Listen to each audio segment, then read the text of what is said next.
Okay, सो जो last lecture था हमारा उसमें हम लोग परचेज प्रोसीजर डिस्कस कर रहे थे, detailed purchase procedure we were discussing. इसमें 5 स्टेप्स होते हैं परचेज प्रोसीजर में।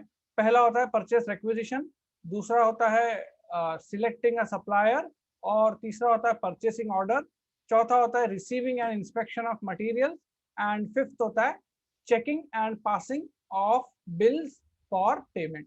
ओके, तो ये हमारा यहाँ पे कल परचेस ऑर्डर तक डिस्कस हुआ था। परचेस ऑर्डर का फॉर्मेट जो है हमने डिस्कस किया था कि किस तरह आपका एक बार सप्लायर सिलेक्ट हो गया, उसके बाद जो परचेस डिपार्टमेंट है वो ऑर्डर करता है उस सप्लायर को कि आप हमें सो एंड सो मटेरियल्स जो है वो सप्लाई कीजिए।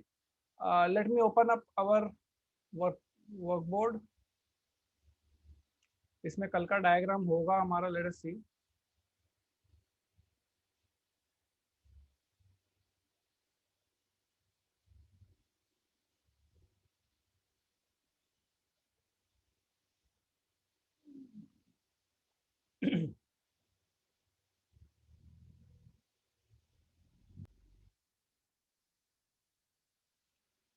तो ये देखिए, ये हमारा कल का डायग्राम था कि फर्स्ट स्टेप होता है परचेस रिक्विजिशन। ओके, आपको जो भी मटेरियल परचेस करना है, जैसे हम लोग कल एग्जांपल ले रहे थे एबीएलसी लिमिटेड जो टॉयज बनाती है, उनके पास प्लास्टिक का रॉ मटेरियल खत्म हो गया, तो उन्होंने उनका जो स्टोर डिपार्टमेंट था, जो गोडाउन था, वेयरहाउस था, उन्होंने परचेस डिपार्टमेंट को परचेस रिक्विजिशन भेजा। ओके, परचेस रिक्विजिशन कितनी कॉपीज में जाता है? 3 कॉपीज में जाता है। ओरिजिनल कॉपी परचेस डिपार्टमेंट के पास, डुप्लीकेट कॉपी आपके पास स्टोर हाउस, मतलब स्टोर हाउस के पास, और तीसरी कॉपी फाइनेंस डिपार्टमेंट या costing department. Okay, purchase department के पास परचेस रिक्विजिशन आया कि इमीडिएटली वो लोग सेकंड स्टेप शुरू करते हैं, सिलेक्टिंग अ सप्लायर। इस स्टेप में वो लोग क्या करते हैं कि they invite tenders for raw materials, अलग अलग सप्लायर से टेंडर्स या कोटेशंस मंगवाते हैं, और उसके बाद एक फॉर्मेट में कंपैरेटिव एनालिसिस करते हैं हर एक सप्लायर का, और जो सप्लायर सबसे कॉम्पिटिटिव रेट्स में सबसे अच्छे क्वालिटी का मटेरियल सबसे कम टाइम, या जो टाइम हमको लग रहा है, सपोज यहाँ पे हमने कल डिसाइड किया था कि भाई प्लास्टिक लग रहा है 8 जुलाई तक, तो जो ये रॉ मटेरियल 8 जुलाई तक सप्लाई करेगा उसे हम ऑर्डर देंगे। ऑर्डर देंगे मतलब तीसरा स्टेप होता है परचेस ऑर्डर का। परचेस ऑर्डर हमने कल सीखा था, इस तरीके का एक परचेस ऑर्डर निकलता है जो कि सप्लायर को दिया जाता है। ओके, परचेस ऑर्डर कितने टाइप, कितने क्वांटिटीज में निकलता है? तो परचेस ऑर्डर निकलता है 5 क्वांटिटीज। ओके, परचेस ऑर्डर कितने में निकलता है? 5 क्वांटिटीज में निकलता है। पहला किसको जाता है? सप्लायर को जाता है। ओके, मतलब जिसको आप ऑर्डर दे रहे हो ना परचेस का, उसको आप पहली कॉपी देते हो। सेकंड कॉपी आप रिसीविंग डिपार्टमेंट को देते हो ताकि उनको पता चले कि आपने कौन सी चीज मंगवाई है, उसके हिसाब से वो तैयारियां करके रखें। थर्ड आप वेयरहाउस को देते हो, जिनको ये सामान स्टोर करना है, जिन्होंने आपको परचेस रिक्विजिशन ओरिजिनली दिया था, उनको आप तीसरी कॉपी देते हो। चौथी कॉपी आप फाइनेंस डिपार्टमेंट को देते हो ताकि आप उसका पेमेंट निकल सके टाइम पे। और पांचवी कॉपी हमने लिखी ही नहीं, पांचवी कॉपी किसके पास रहेगी? तो पांचवी कॉपी आपके पास खुद के पास, परचेस जो डिपार्टमेंट है ना, उनके पास खुद के पास, खुद के रिकॉर्ड्स के लिए पांचवी कॉपी जो है वो रहती है। ओके, इस तरीके से आपकी 5 कॉपीज जो है वो परचेस ऑर्डर की बनती है। यहां तक हमारा कल डिस्कशन हुआ था। उसके बाद अगला स्टेप देखिए, receiving end inspection of materials. ये चौथा स्टेप। इसमें क्या होता है? Let us start. Receiving department is responsible for taking delivery of packages and to get physical verification of the contents. Okay, when the packages are received, the receiving official gets them opened and makes detailed verification of the contents. After the contents of packages are checked, the material received are entered into a goods received note. 5 copies of the notes are prepared. 1 copy is kept by receiving department. Remaining copies are routed to purchase department, department giving purchase requisition, stores department and accounts department. Okay, अब ये क्या होता है? Receiving end inspection of materials. तो देखिए यहाँ पे हमने परचेस ऑर्डर प्लेस किया था सप्लायर को। ओके, हम सप्लायर को ब्लैक इंक से रिप्रेजेंट करेंगे।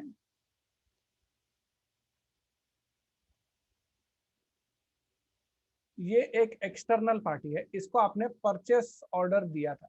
ओके, इसको आपने परचेस ऑर्डर दिया था और इसने परचेस ऑर्डर के हिसाब से जितना भी जो भी गुड्स बनते थे वो गुड्स आपके ऑर्गेनाइजेशन को सप्लाई कर दिए। आपके ऑर्गेनाइजेशन के फैक्ट्री के गेट पे ये सामान आ गया है। अभी ये जो सामान आपके फैक्ट्री के गेट पे आया है, इसको कौन खाली करेगा, ट्रक में से कौन उतारेगा, कौन चेक करेगा, कौन इसको स्टोर करेगा, ये एक बड़ा क्वेश्चन होता है। क्योंकि बड़ा फैक्ट्री है, बड़ा कंपनी है, इसमें अलग अलग डिपार्टमेंट्स होते हैं। तो जो बड़ी फैक्ट्रीज होती है उनमें एक स्पेशलाइज डिपार्टमेंट होता है जिसे हम कहते हैं रिसीविंग डिपार्टमेंट। रिसीविंग डिपार्टमेंट का काम होता है कि जो भी परचेज डिपार्टमेंट ने जो भी परचेसेस किए हैं उन परचेसेस को पहले फैक्ट्री के प्रेमाइसिस में अनलोड करना, वो पैकेजेस को खाली करना और उसको इंस्पेक्ट करना। ओके, उसके अंदर जो भी कंटेंट्स है वो बराबर है या बराबर नहीं है। अब इंस्पेक्ट कैसे करोगे? तो देखो, सपोज सप्लायर ने आपको, हमने 5 टन ऑफ प्लास्टिक मंगाया था, 7 जुलाई को ये प्लास्टिक आपके फैक्ट्री में आ गया। तो इसको वेरीफाई कैसे करोगे? वेरीफाई कैसे करोगे?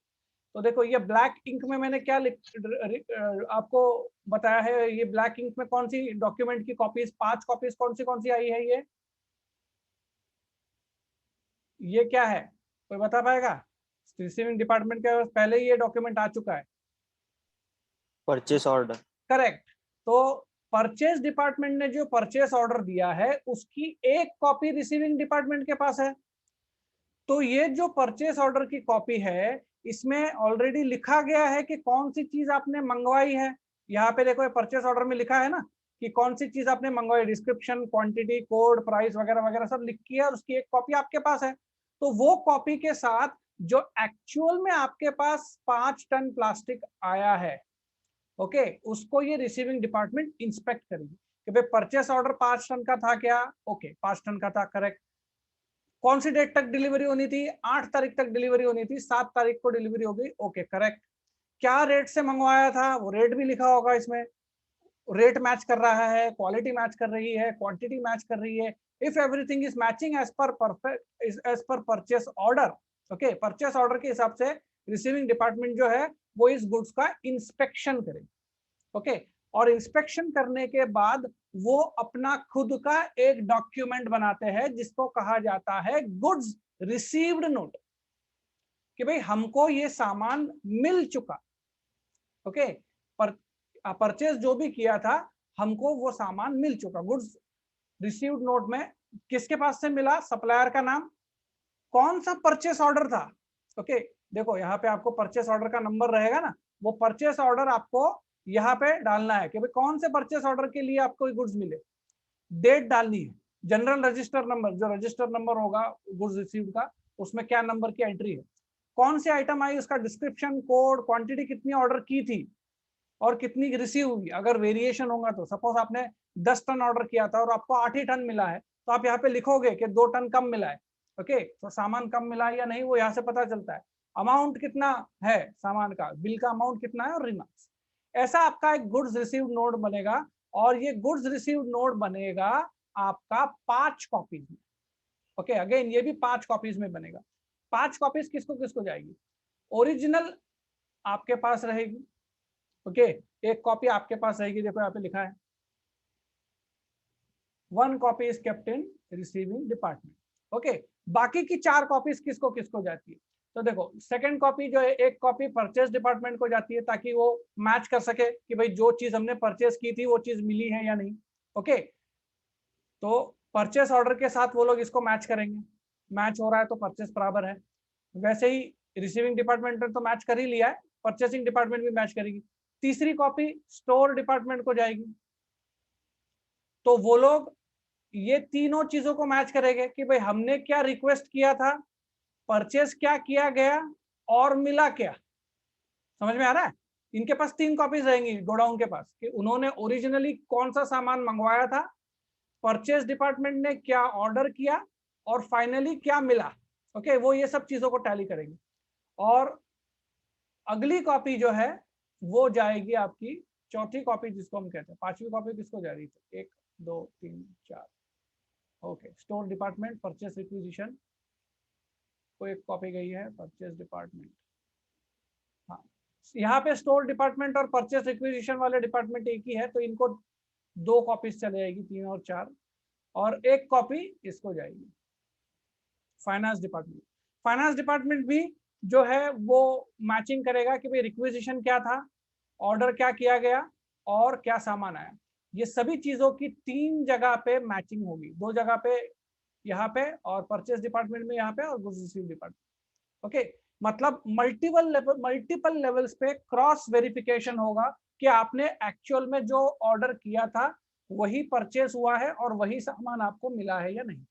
ये जो प्रोसेस है ना, ये हर बड़ी फैक्ट्री में आपको देखने को मिलेगी, और इसी तरीके से सभी चीजों को बड़ी फैक्ट्रीज में जो परचेसिंग होती है ना, वो इसी तरीके से मैच की जाती है। ओके, ये समझ में आया आपको? पूरा पूरा कंटेंट समझ में आया आपको? यहाँ तक किसी को कोई डाउट है कि किस तरह परचेस होता है? Is this clear to everyone? इसमें एक स्टेप बाकी है अभी हमारा। किसी को कोई डाउट नहीं?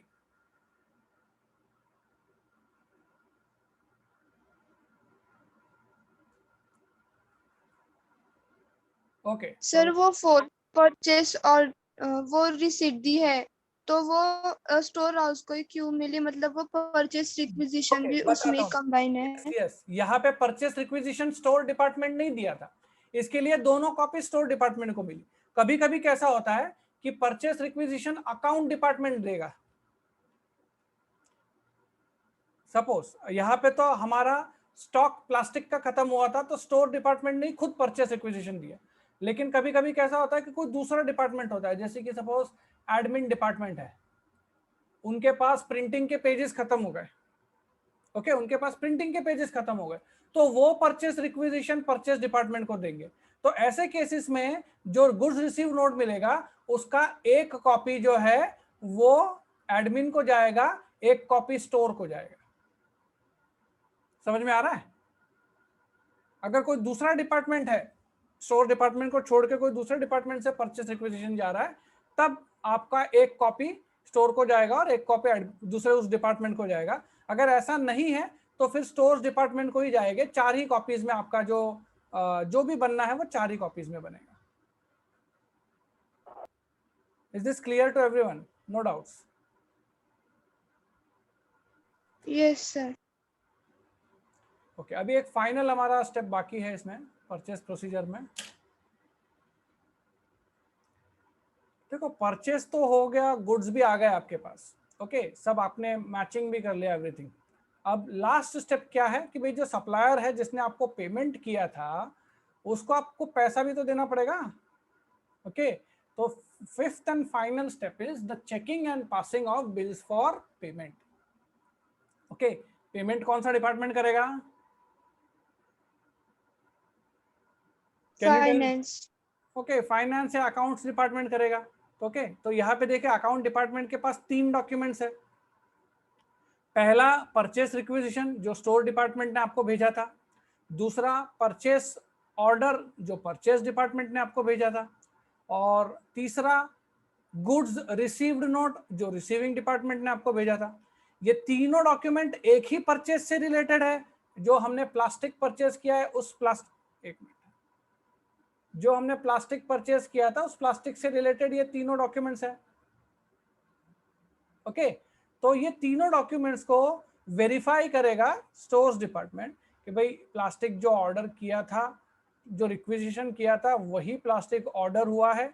ऑर्डर के टाइम पे जो रेट, क्वांटिटी, क्वालिटी तय हुई थी, उसी रेट, क्वांटिटी और क्वालिटी का सामान आपके पास, आपको फैक्ट्री में मिला है। इफ एवरीथिंग मैचेस, तो जो भी इसका अमाउंट होता होगा, पेमेंट का जो भी अमाउंट होता होगा, वो फाइनेंस डिपार्टमेंट से एक चेक निकलेगा जो सप्लायर को जाएगा।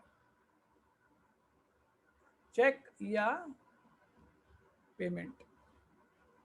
ओके।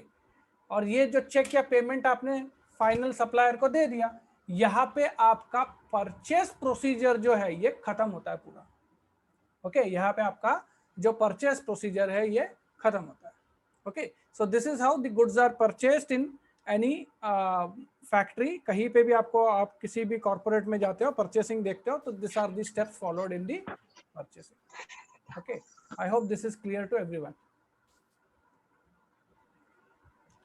अब आपके सिलेबस के हिसाब से ये पूरा हो चुका है हमारा। Okay, material requisition, goods received note वगैरह, ये परचेस प्रोसीजर है। परचेस प्रोसीजर के साथ ही हमने ये डॉक्यूमेंट्स की स्टडी कर ली है। मटेरियल रिटर्न नोट वगैरह मैं आपको सेपरेटली दूंगा। अब यहाँ पे एक चीज और बचती है हमारी, store accounting. Okay, store accounting में दो चीज होती है, बिन कार्ड और स्टोर लेजर। बस यही दो छोटे थ्योरेटिकल कंसेप्ट्स है, वो हम लोग पढ़ लेते हैं। तो आपको मैंने जो नोट्स दी है उसी नोट्स में सब कुछ है, लेकिन थोड़ा आपको स्क्रॉल करना पड़ेगा। Directly go to page number 58। 58 मतलब ये नोट्स का 58। Okay, 69।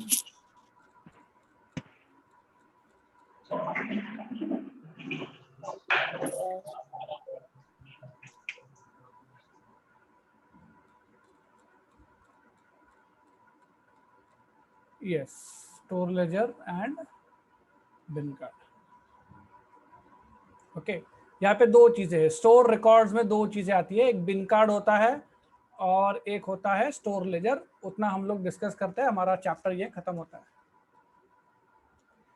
In order to exercise proper control over materials, it is necessary to record the physical movement of every item of materials.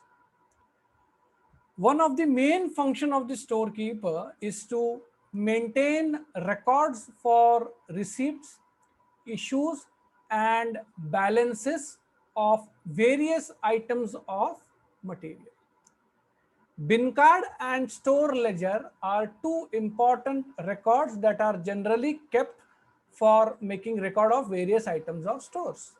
देखिए, हम इस पे प्रैक्टिकल प्रॉब्लम्स ऑलरेडी पढ़ चुके हैं कि जो भी आपका स्टोर कीपर होता है उसको डिटेल रिकॉर्ड रखने पड़ते हैं मूवमेंट ऑफ मटेरियल्स का, कि भाई रॉ मटेरियल हमारे गोडाउन में रॉ मटेरियल कितना आया, कितना गया, इशू कितना हुआ, और हमारे पास कितना बैलेंस है। किसी भी प्रकार के मटेरियल का आपके पास कितना बैलेंस है, कितना मटेरियल आपने परचेस किया, कितना मटेरियल आपने इशू किया, इसका रिकॉर्ड स्टोर कीपर के पास होना चाहिए।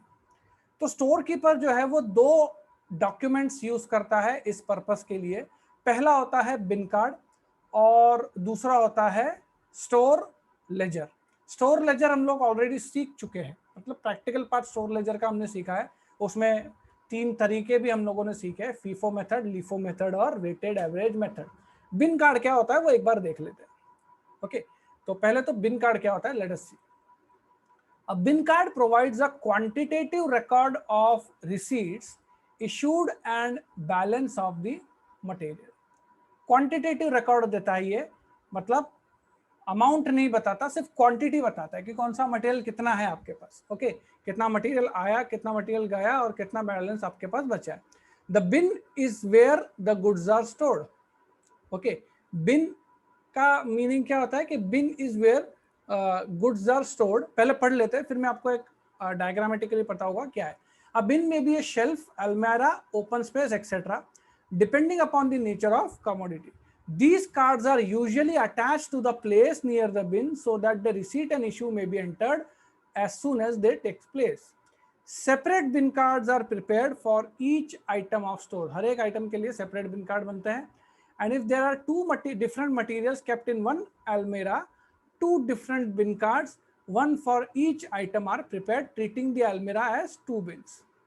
The bin card provides continuous record of stock in each bin and assists the storekeeper to control the stock. ये storekeeper है, spelling mistake है यहाँ पे. Okay.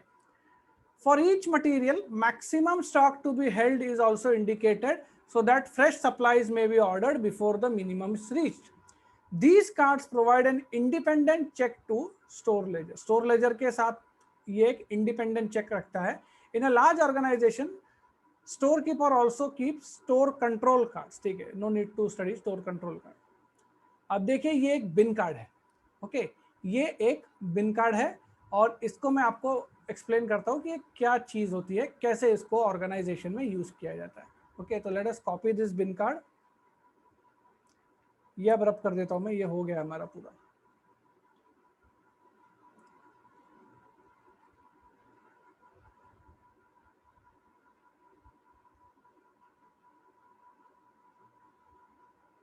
ओके, इस तरीके का एक बिन कार्ड है. ओके, ये एक बिन कार्ड है और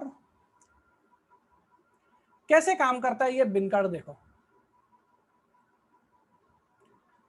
सपोज ये आपका एक स्टोर हाउस है. ओके, ये आपका एक गोडाउन है, ये गोडाउन फ्लोर है. ओके, और यहाँ पे आपने अलग अलग कबर्ड या रैक्स वगैरह रखे हैं. रैक पता है ना क्या होता है, ऐसे लोखंड के रैक्स होते हैं, उसमें सामान को रखा जाता है. ओके, तो सपोज आप जो है आप एक ऐसे बड़े बड़े अलमीराज या कबर्ड्स या रैक्स रखते हो जहाँ पे आप सामान रखते हो. ओके, से this is the rack number 1.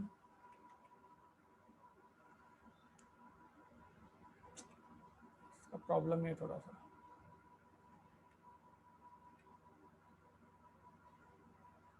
Rack number 1, rack number 2, rack number 3. Okay, या ये कबर्ड्स होंगे सब. ऐसे आपके गोडाउन में आपने अलग अलग कबर्ड्स रखे. ओके, और इनको नंबर भी दे दिया है. नाउ हमारा पिछला एग्जांपल ही लेते हैं हम लोग, ABC लिमिटेड का. क्यों लेते हैं? क्योंकि वो हमको समझने के लिए इजी होता है. ओके, ABC लिमिटेड बनाती है टॉयज. तो उनको लगता है जो भी रॉ मटेरियल लगता है वो यहाँ पे स्टोर किया जाता है. जैसे प्लास्टिक जो रहेगा वो यहाँ इस कबर्ड में या इस रैक में रखा जाएगा, इस एरिया में रखा जाएगा गोडाउन के. फिर रबर, क्लॉथ, अलग अलग टूल्स मशीनरी के और बाकी सब चीज़ें ऐसे अलग अलग रखा गया. ओके, अब बिन कार्ड क्या होता है? तो ये जो हर एक कबर्ड या रैक या जो भी जगह है जहाँ पे आप रॉ मटेरियल रख रहे हो, सपोज ये एक रैक है. ओके, मेटल का बड़ा सा कबर्ड या रैक है जहाँ पे आप, जिसमें आप प्लास्टिक के जो ग्रेन्यूल्स है उसकी जो बैग्स है वो स्टोर करते हो. ओके, तो वो जो रैक रहेगा ना, उसके ऊपर जहाँ से वो रैक शुरू होता है वहां पे ये बिन कार्ड रखा होगा. ओके, और उसको नाम दिया जाएगा जैसे यहाँ पे PP बैग्स. डिस्क्रिप्शन होगा प्लास्टिक. बिन नंबर, इसको कोई ना कोई नंबर दे के रखा होगा आपने, 1 2 3 4. तो जो भी नंबर दिया होगा वो यहाँ पे आएगा नंबर. लोकेशन कोड, कहाँ पे ये सिचुएटेड है, तो साउथ वेस्ट कॉर्नर, ऐसा कुछ ना कुछ लोकेशन कोड होगा. कि गोडाउन अगर बहुत बड़ा गोडाउन है तो लोकेशन कोड लगता है.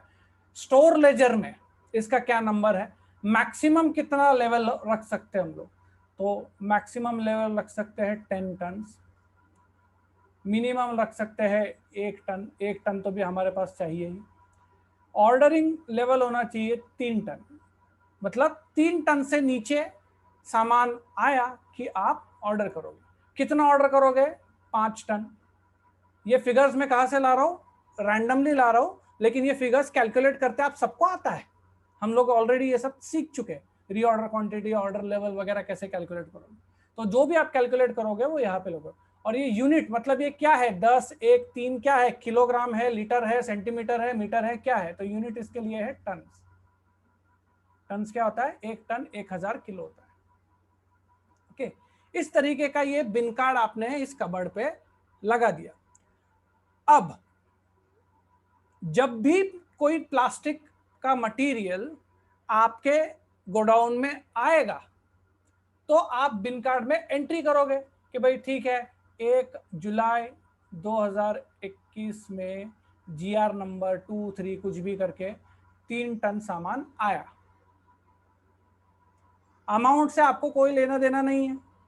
बैलेंस है आपके पास, पिछला एक बैलेंस था, अभी आपके पास है 4. फिर सपोज 3 तारीख को 3 जुलाई को कोई जीआर नंबर से 2 टन सामान गया, एक मिनट, तो यहाँ पे नहीं लिखेंगे, इशू हुआ, गलती कॉलम में लिख दिया मैंने। 3 जुलाई को कोई रिक्वेजिशन नंबर से 2 टन गया, 2 टन गया तो कितना बचा आपके पास, 2 टन बचा। अभी 2 ही टन बचा है, ऑर्डरिंग लेवल 3 टन की थी, तो आप नया ऑर्डर कर दोगे। नया ऑर्डर कर दिया 5 तारीख को, आपके पास कितना ऑर्डर किया आपने, 5 टन ऑर्डर कर दिया नया, 5 टन ऑर्डर किया, 5 और 2 7।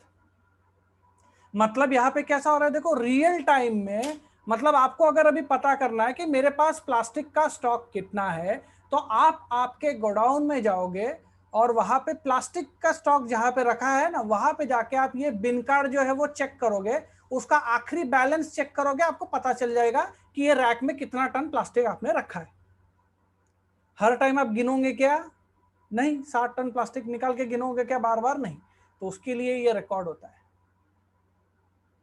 Is this clear, bin card समझ में आ रहा है आपको? जो भी इश्यूज या रिसीट्स हो गए वो हाथ के साथ आप जब भी स्टोर करने जाओगे, प्लास्टिक को रैक में जब भी रखने जाओगे, आप वो बिन कार्ड पे एंट्री कर दोगे, अप टू डेट रिकॉर्ड वो बिन कार्ड पे रहेगा कि भाई ये जो रैक है, ये जो कबाड़ है, इसमें कितना प्लास्टिक है, ओके, कितनी क्वांटिटी में हमारे पास प्लास्टिक का स्टॉक है। Is this clear, bin card कैसे काम करता है?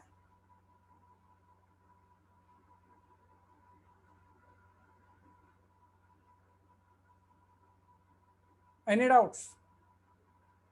ओके सर ये फिनिश गुड्स के लिए नहीं यूज करते? नहीं, फिनिश गुड्स के लिए नहीं, ये सिर्फ रॉ मटेरियल्स के लिए होता है। गोडाउन में जो आपके पास रॉ मटेरियल है उसके लिए होता है। फिनिश गुड्स तो सब एक ही जगह पे आप स्टोर करते हो ना, उसमें अलग अलग मटेरियल नहीं होते ना, जैसे प्लास्टिक, रबर, क्लॉथ, टूल्स वगैरह वगैरह, अलग अलग मटेरियल नहीं होते। फिनिश गुड्स तो एक ही होता है, उसमें आपको कोई बिन कार्ड रखने की जरूरत नहीं गिरती। ओके, सो ये हो गया बिन कार्ड। अगला है स्टोर्स लेजर। स्टोर लेजर कहां पे रखी जाती है? देखिए, बिन कार्ड कहां पे रखा जाता है, जहां पे सामान को रखा जाता है वहां पे गोडाउन के अंदर। लेकिन स्टोर लेजर कहां रखी जाती है? कॉस्टिंग डिपार्टमेंट में रखी जाती है, okay. And it is identical with the bin card except that receipt, issue and balances are shown along with money values, store ledger is nothing but जो आपने सीखा है ना, store ledger accounting, receipt issue balance, receipt issue balance, quantity rate amount, FIFO method, LIFO method में जो हमने सीखा था, वो आपका स्टोर लेजर है। स्टोर लेजर और बिन कार्ड में फर्क क्या होता है कि स्टोर लेजर में आपको मटेरियल का रिसीट इशू बैलेंस तो समझता ही है, उसके साथ उसका मनी वैल्यू भी समझता है। उसमें देखो रेट और अमाउंट कॉलम भी हम लोग लिखते हैं और रेट और अमाउंट कैलकुलेट करते हैं। बिन कार्ड में हम कोई चीज कैलकुलेट नहीं करते, ओके। तो store laser provides a continuous record of stores received and discloses the balance in hand at any time, both in quantity and value, okay. तो अभी आप कहोगे कि फिर सर स्टोर लेजर ही रखना चाहिए, बिन कार्ड क्यों रखेंगे? तो ये दोनों डॉक्यूमेंट्स एक दूसरे को कैंसिल नहीं करते, दोनों ही डॉक्यूमेंट्स आपके पास होने चाहिए। दोनों में फर्क क्या है कि जो बिन कार्ड है ना, वो स्टोर डिपार्टमेंट का जो गोडाउन कीपर है वो रखता है, वो उसके रिकॉर्ड के लिए होता है कि भाई मेरे पास कितनी क्वांटिटी बची है, बस उतना ही उसको जानना जरूरी है। लेकिन जो स्टोर लेजर होता है वो कॉस्टिंग डिपार्टमेंट में जो आपका अकाउंटेंट होता है, कॉस्ट अकाउंटेंट होता है, उसके पास ये रिकॉर्ड होता है। उसको सिर्फ क्वांटिटी कितनी बची है हमारे पास ये जानना जरूरी नहीं है, उसको मनी वैल्यू भी पता होनी चाहिए कि भाई हमारे पास जो स्टॉक है उसकी वैल्यू कितनी है। और स्टोर लेजर को टैली करने के लिए आप बिन कार्ड का ही सहारा लेते हो। क्वांटिटी टैली करने के लिए आप बिन कार्ड का ही सहारा लेते हो, ओके। तो दोनों ही डॉक्यूमेंट्स जो है वो आपके लिए नेसेसरी है। देखिए यहाँ पे डिफरेंस भी दिया है, छोटा सा डिफरेंस है, वो एक बार देख लेते हैं। Bin card is not an accounting record, bin card accounting record नहीं है, लेकिन स्टोर लेजर जो है वो अकाउंटिंग रिकॉर्ड है क्योंकि इसमें वैल्यू भी आती है, ओके। बिन कार्ड में आप सिर्फ क्वांटिटी लिखते हो, स्टोर लेजर में आप क्वांटिटी और वैल्यू दोनों लिखते हो। बिन कार्ड आप वेयरहाउस के अंदर जहां पे आपने रॉ मटेरियल स्टोर किया है वहां पे उस कबर्ड के बाहर बनाते हो, और वहीं पे रखते हो। स्टोर लेजर आप स्टोर डिपार्टमेंट या वेयरहाउस के बाहर जहां पे आपके कॉस्टिंग के रिकॉर्ड्स रखे जाते हैं वहां पे आप ये स्टोर लेजर रखते हो। बिन कार्ड कौन बनाता है? स्टोर कीपर बनाता है, गोडाउन कीपर, वेयरहाउस कीपर जो होता है वो बनाता है। लेकिन स्टोर लेजर कौन बनाता है? कॉस्टिंग डिपार्टमेंट में बनता है। ओके, सभी ट्रांजैक्शन बिन कार्ड में एक एक करके इंडिविजुअली पोस्ट होते हैं, लेकिन स्टोर लेजर में पीरियोडिकली पोस्टिंग होती है। सभी ट्रांजैक्शंस को ग्रुप कर लिया जाता है और उसकी पोस्टिंग एक साथ होती है। ओके, तो यहां पे हमारा ये चैप्टर जो है ये फिनिश होता है। नेक्स्ट लेक्चर से we will be starting our second chapter, that is the branch account.